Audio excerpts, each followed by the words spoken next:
Berjumpa kembali dengan podcast Senyong, podcast kita semua bersama saya Ari Wibowo.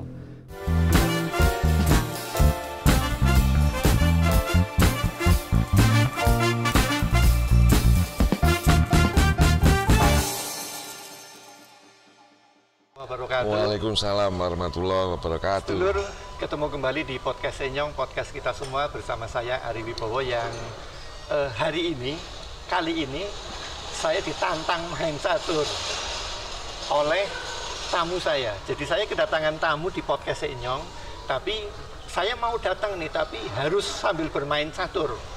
Waduh, luar biasa ini. Oke, menang atau kalah bukan urusan. Yang penting kita ngobrol-ngobrol di podcast Senyong. Dan yang menantang catur saya kali ini adalah beliau Pak Dr. Widodo Djoko Mulyono, MKes MM. Saya sampai sulit menyebutkan nama dan gelarnya. Beliau adalah Sekretaris Daerah Kabupaten Tegal. Assalamualaikum Pak Djoko. Waalaikumsalam Mas Bowo. Sehat Pak? Alhamdulillah. Pak, beberapa tahun yang lalu pernah booming batu akik Pak. Batu akiknya bagus sekali Pak. Ya, ini pemberian. Ya. Kirain peninggalan sejak dulu waktu booming-boomingnya Pak. Ini batu akik ini kalau kita lihat ini ada bentuk piramid. Ya.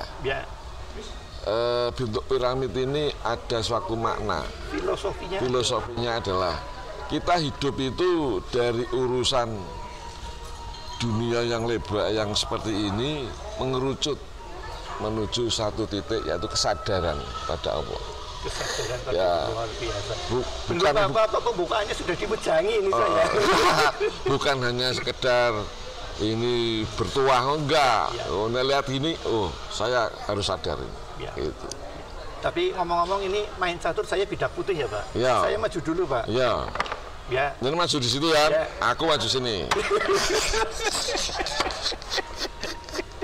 Ini nggak jadi skakster loh. Ya, Pak Sek, ini selaku pembina Korpri Pak, ASN sebentar lagi tahun politik lah, mungkin tahun 2023 ini sudah mulai warm, hangat-hangat. Pesan untuk teman-teman ASN. Ya, jadi pesan saya dengan adanya tahun politik ini, harapannya birokrasi ini harus tetap menjunjung tinggi apa itu birokrasi sebetulnya. Birokrasi itu adalah melayani segala macam golongan, tidak mengenal golongan, semuanya melayani pelayanannya. Dan yang pertama itu PP 53 mengamanahkan disiplin, berarti tidak hanya kita itu memahami tentang larangan bahwa memang dalam aturannya larangan untuk berpolitik praktis, tetapi sebetulnya kalau kita pahami secara makna, sebenarnya ya memang betul melayani semuanya, semua golongan. Semua katakanlah kalau di politik identitas, kepartean, semuanya dilayani.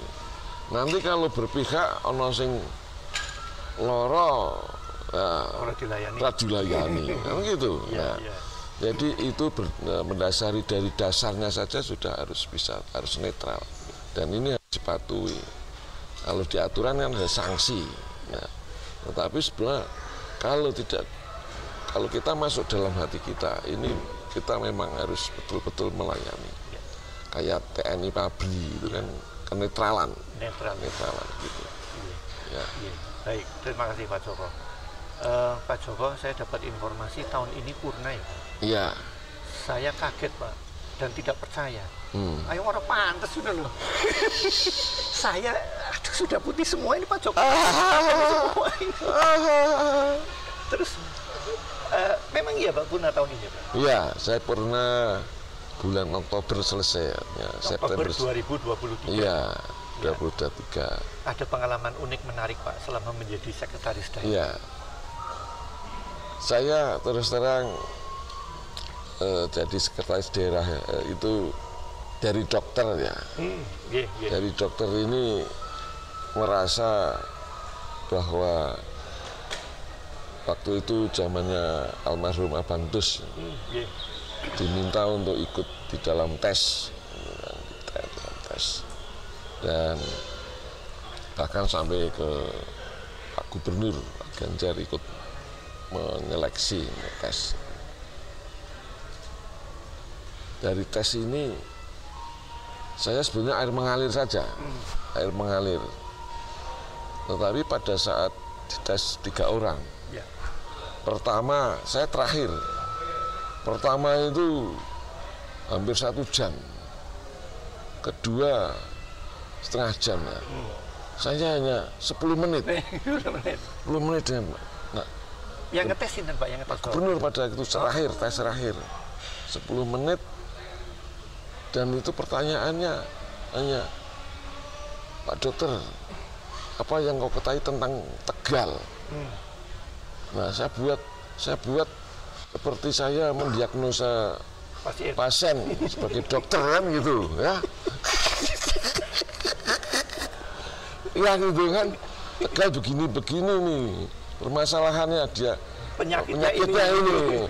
Nah, terus solusinya terapinya, terapinya ini sudah selesai.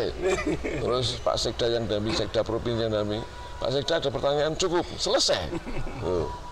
Itu dan kemudian Abantus itu almarhum, kok aku mau kan Pak Bupati kan juga diwawancarai oleh ditanya jawab atau diskusi dengan setelah selesai semua kan Pak Bupati kan diskusi sama Gubernur kan, sama tim penguji lah ya. Terus setelah selesai terus saya dicedai dekat sama Pak Antus,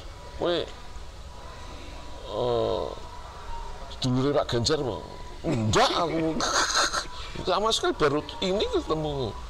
Wah kok mengatakan dokternya kalau saya sebagai Bupati dokternya itu, tapi ini prerogatif Pak Bupati.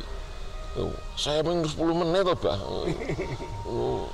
Iya, terus sudah selesai gitu. Terus jadi sekda gitu kan. Akhirnya ya saya ngalir saja pengalaman saya sebagai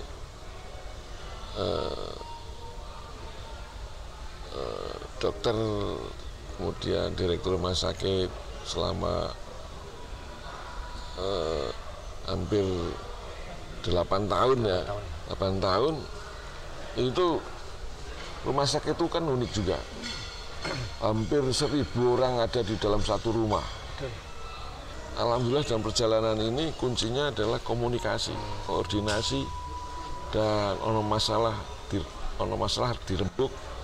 Dan tentunya saya 8 tahun ini bergelut di dalam pelayanan. Setiap hari ada masalah gitu, baik kecil maupun yang besar ya, terhadap masyarakat. Apalagi di rumah sakit, baik yang sakit maupun yang nganter itu kan sedih semua. Nah, ini kunci. Artinya solusi-solusi praktis inilah yang saya kembangkan di sekretaris daerah. Ya itu sedulur, pengalaman unik perjalanan beliau menjadi sekda. Hanya 10 menit dites oleh Pak Gubernur dan Pak Gubernur memilih beliau menjadi sekda dengan alasan tadi bisa diagnosa penyakitnya Kabupaten Tegal. Tapi sejauh ini terapinya, obatnya yang diterapkan mampu atau ampuh betul Dok?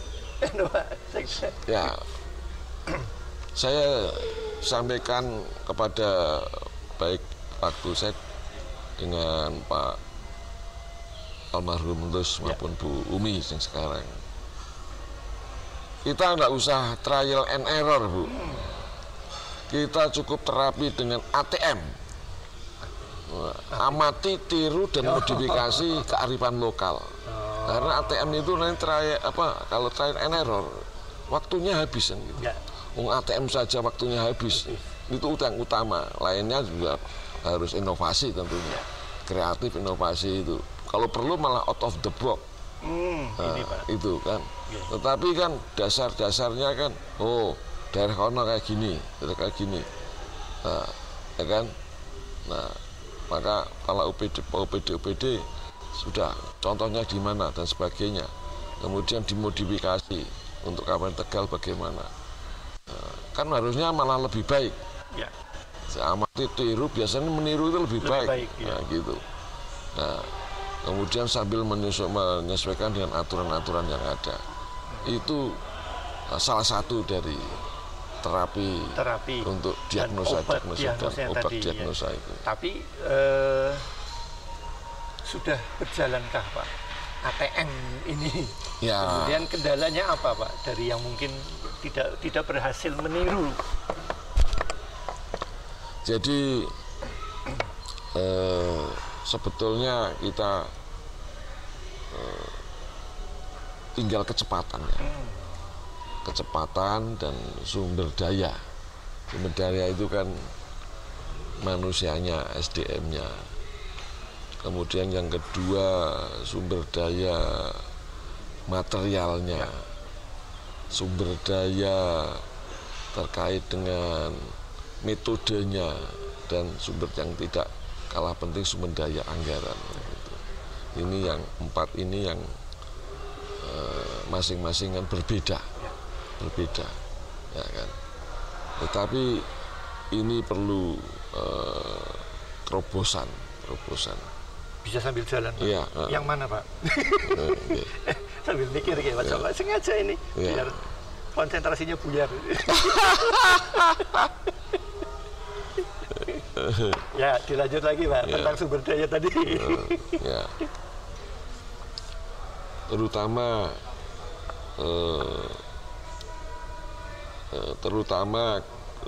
yang utama selama ini adalah tentang sumber daya manusianya. Itu memang betul bahwa pusat mengeluarkan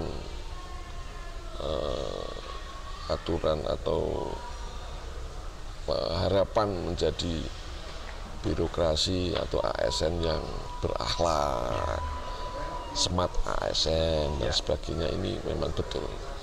Dan itu perlu ya seperti ini sekarang ini semuanya kumpul di sini, itu kan dalam rangka itu. Bagaimana kita membuat suatu kebiasaan, suatu hal yang bersama-sama. Kita itu punya permasalahan tidak sendirian, harus bareng-bareng. Ini yang saya sering ngomong, membuat suatu grup band OPD. OPD 1 memegang gitar, OPD 2 memegang drum, OPD 3 keyboard, dan semuanya suling dan sebagainya. Arab lagu apa saja orkestra ini akan menjadi indah. Untuk menjadi indah itu kan tidak mudah membalik tangan, tidak mudah tangan, ya kan. Dasarnya dengan prinsip yang sama, melayani masyarakat dengan sepenuh hati, ketransparanannya, ya kan. Terus mengutamakan masyarakat, ya toh. Ojo golek jenang kok sini, ya kan. Ojo korupsi, transparan. Itu menggerakkan itu kan perlu waktu. Ada suatu hal yang revolusi mental. Saya sudah biasa di pramuka sejak SD sampai sekarang. Waktu saya di puskesmas juga seperti itu. Nah, yang saya bawa ini ya ada, saya melihat ada yang bermakna untuk bisa ke sana dan sudah mulailah. Baik Pak Joko, ini nanti saya foto Pak. Saya foto posisinya seperti ini. Jadi ketika nanti berubah Nah, kita teruskan lagi nanti permainannya, Pak. Ya. Karena saya tahu Pak Joko sudah ditunggu di sana. Jadi ini nanti saya foto dulu, Pak. Ya, kita lanjutkan setelah Pak Joko beraktivitas di sana. Tapi ya. yang terakhir, Pak Joko, pesan untuk Sekda setelah Pak Joko nanti. Mendiagnosanya ini bagaimana? Ya, pesan untuk Sekda pengganti saya ya. Tetap pertama yang dipegang dulu adalah pure melayani. Nggak perlu apapun keaudisinya, harus betul-betul menyelesaikan dengan sepenuh hati, dengan kekuatan yang dimiliki, sumber daya yang ada, on the target ya. Tidak perlu mandayu-dayu ya. On the target artinya apa yang dibutuhkan masyarakat ini harus diselesaikan dengan sepenuh hati dan kepuasan masyarakat ya.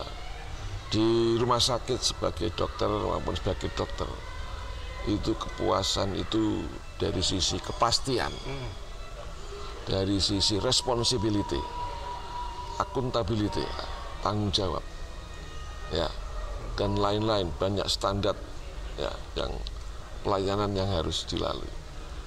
Jangan sekedar menggunakan power culture, tapi sudah harus ke services culture, pelayanan, budaya melayani. Ya kan, sekarang power culture harus berubah, transformasi ke services culture. Sudah tidak ada jabatan yang trembel, tetapi kita melayani dengan betul-betul sepenuh hati dan ketulusan, keikhlasan, syukur hatinya betul-betul ikhlas, pasrah pada Allah dengan kekuatannya. Kita niatkan ibadah begitu. Iya toh. Eman-eman kalau tidak diniatkan ibadah.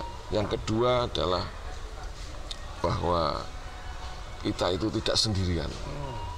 Membangun sinergisitas. Ya. Seperti sekarang kalau dokter itu menangani pasien itu tidak hanya satu spesialis. Banyak spesialis bergabung untuk menangani masalah pasien yang sakit ini segera sembuh. Dan di sini juga ada pimpinan untuk tim itu, ya kan? Leadernya harus ada dan sebagainya. Ini harus diselesaikan, kemudian kita selesaikan dan secara bersama-sama tertib dalam penyelesaiannya. Ini yang terus dijunjung oleh Sekda yang insya Allah nanti kecepatannya akan menambah. Yang tadi 60 km per jam bisa 100 km per jam kalau ini. Iya, gitu. Ya, tapi juga harus didukung oleh banyak faktor. Jangan hanya sekdanya yang 100 km tapi bawahnya hanya itu 30 km. Nah, upaya ini seperti itu. Ya. Karena menyamakan persepsi itu perlu waktu. Menyamakan persepsi, mindset. Ya. Paradigma itu tidak sekedar memberikan tatanan, apalagi ada tatanan baru setelah COVID ini. Tatanan perubahan perilaku harus segera. Tatanan perubahan dunia maya harus keras, digitalisasi. Tatanan sosial kita harus segera untuk bisa beradaptasi. Luar biasa. Terima kasih Pak. Sama-sama. Joko, sukses selalu. Amin. Pak Joko dan sehat selalu. Yeah, saling mendoakan Pak hal yang baik-baik. Ya. Dan jangan lupa untuk share, subscribe podcast Enyong, Pak. Oke, Mas Bowo. Terima kasih semuanya. Terima kasih. Demikian sedulur obrolan kami dengan beliau Pak Joko, Sekda Kabupaten Tegal yang tahun ini ternyata mau purna. Padahal saya kalah rambutnya. Aduh. Terima kasih. Sampai jumpa di lain kesempatan. Ikuti terus podcast Enyong bersama saya Ari Wibowo. Assalamualaikum warahmatullahi wabarakatuh. Waalaikumsalam.